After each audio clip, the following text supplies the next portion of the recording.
السلام علیکم۔ پچھلی دفعہ میں نے آپ سے گزارش کی تھی کہ کچھ چیزیں ہیں جو کہ اب آپ نے سوچ کے آنی ہے۔ اگر تو آپ میں سے بعض لوگ سوچ کے آئے ہیں، ہوپ فلی سبھی، تو وہ ان کو بھی ہم موقع دے دیں گے شیئر کرنے کا۔ بٹ ٹو اسٹارٹ ود میں یہ چاہتا ہوں کہ کچھ چیزیں، کچھ ایسپیکٹس ایسے ہیں کہ جن کو let us try to recap کہ ہم نے کن کن چیزوں کے حوالے سے غور کر رہے ہیں۔ میں نے آپ سے جو گزارش کی تھی، جو ریفلیکشن کی ایکسرسائز دی تھی، وہ یہ تھی کہ آپ نے یہ دیکھنا ہے کہ جو کریشن اب ہمارے سامنے ہے، اس کو جانتے ہوئے، اس کو دیکھتے ہوئے، اس کو آبزرو کرتے ہوئے، what is the opinion we form about the creator from observing the creation. آپ نے جب یہ بات کرنی ہے، یہ جو ریفلیکشن کی ایکسرسائز ہے، اس میں کچھ ایسپیکٹس ہیں کریشن کے جو سامنے رکھنے ہیں۔ جی میں وہ ایسپیکٹس آپ کے سامنے لے آتا ہوں۔ سب سے پہلی چیز جو ہے، اس میں ہم یہ دیکھ رہے ہیں کہ the enormous scale, complexity and precision of the universe.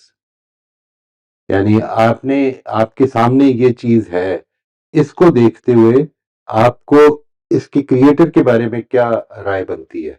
What is it that you can decipher, you can discern by studying this aspect of the creation، کہ وہ انارمٹی ہے، اس میں کمپلیکسٹی ہے اور پریسیجن ہے، consistent, reliable, intricately balanced and predictable natural laws.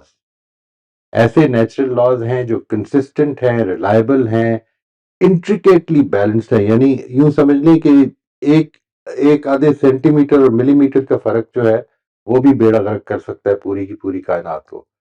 یہ اور predictable natural laws. Number 3 یہ کہ دی ایگزیکٹنس آف نیچرل کانسٹنٹس۔ یہ آپ میں سے جو لوگ اس کو نہیں جانتے ہیں، they can just look up the phrase natural constants. Natural constants کیا ہے؟ مثال کے طور پہ گریویٹیشنل کانسٹنٹ ہے، یا مثال کے طور پر اسپیڈ آف لائٹ ہے۔ یہ جو کانسٹنٹس ہیں، یہ کس طرح سے ہماری زندگیوں کو سپورٹ کیے ہوئے ہیں۔ اگر یہ گریوٹی جو ہے، جو اس وقت اتنی ہے، اس سے ذرا سی زیادہ ہوتی تو کائنات جو ہے وہ کلیپس کر جاتی۔ بنتے ساتھ ہی اگر یہ تھیوری ٹھیک ہے کہ بگ بینگ سے یہ ایمنیٹ کی ہے، تو بگ بینگ ہوتے ساتھ ہی واپس کلیپس کر جاتی۔ اور اگر ذرا سی کم ہوتی تو اس کے بعد یہ سٹارز اور یہ پلانٹس اور یہ جو کچھ بھی آپ کو نظر آ رہا ہے، یہ بن نہیں سکتا تھا۔ یوں سمجھ لیں کہ یہ جو نیچرل کانسٹنٹس ہیں، ان کی جو ایگزیکٹنس ہے، وہ خود ایک بہت بڑی علامت یا نشانی یا آیت ہے آیات اللہ میں سے۔ اس کے بعد جنریشن آف لائف۔ پھر صرف یہ کہ یہ محض ملبہ نہیں ہے، یہ محض میٹر کا ڈھیر نہیں ہے، اس میں لائف نے جنریشن دی ہے۔ اور وہ جو لائف ہے وہ اس طرح سے ہے کہ the elaborate design and functionality of life, کس طرح سے اس کا ڈیزائن کس طرح کا ہے، اور فنکشنل، یعنی آپ ایک زندگی کی جو فارم ہے، اس کو جب دیکھتے ہیں تو پتہ یہ چلتا ہے کہ وہ کسی مقصد سے کام کر رہی ہے، جی اس کا ایک کام ہے جو وہ سر انجام دے رہی ہے۔ اس کے بعد یہ کہ diversity of life forms and habitats. اور یہ اگرچہ یہ سارے مل کر اس پوری کائنات کو یا اس پوری دنیا کو جو ہے وہ زرخیز رکھے ہوئے ہیں، لیکن ان کی ڈائیورسٹی تو دیکھیے، ان کی ہیبیٹیٹس کی ڈائیورسٹی کو دیکھیے۔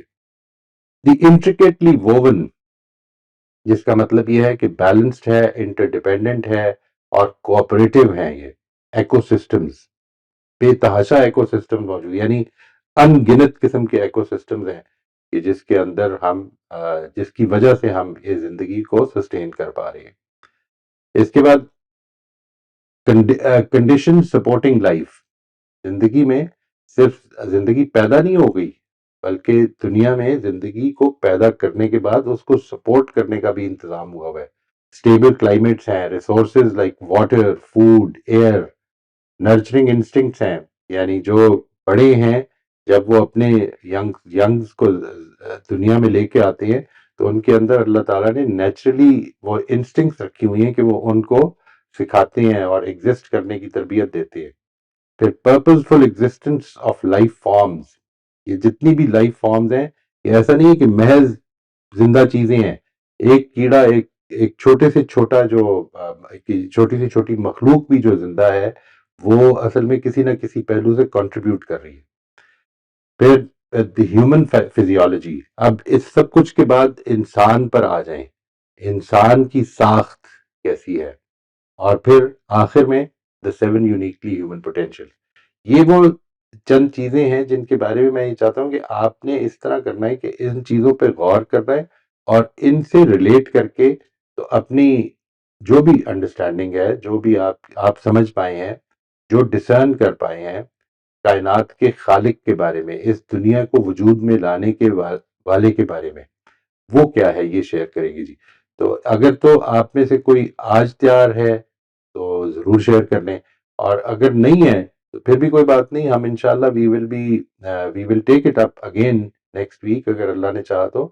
اور یہ ساری جو میں نے ایک چھوٹی سی لسٹ آپ کو رکھ دی ہے سامنے، اس کو سامنے رکھ کر صرف اسی کو سامنے رکھ لیں گے نا تو آپ کو will have a good idea کہ ہم اصل میں کیا بات کر رہے ہیں. مثال کے طور پر انارمٹی آف اس کا جو سائز کی انارمٹی جو ہے، اگر صرف اسی کو لے لیں تو اس سے ایک چیز بڑی واضح طور پر سامنے آتی ہے کہ یہ جو بنانے والا ہے یہ آلمائٹی ہے.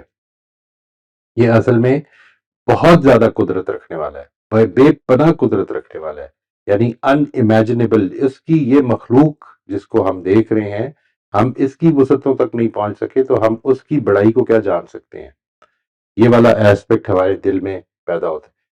اس نوعیت کے جو ایٹریبیوٹس ہیں وہ کیا ہیں، اگر آپ میں سے کوئی شیئر کرنا چاہے تو we will be taking it up today. Otherwise آپ اس پہ غور کر کے تو you can take it up in the next class as well. جی ضرور کیجیے، because this is a good reflection exercise. یہ جو ہے یہ آپ کو اس کے اندر جو غور و فکر ہے نا جی، اصل میں یہ ہے جو کہ انسان کے اندر، جس کی میں کہتا ہوں کہ ایمان کی آبیاری ہوتی ہے.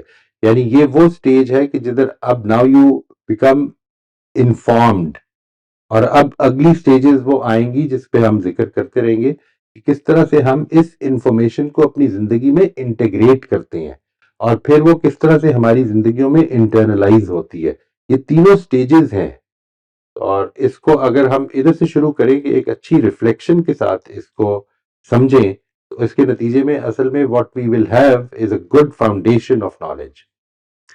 جی بسم اللہ کرتے ہیں جی. Anybody who would like to share.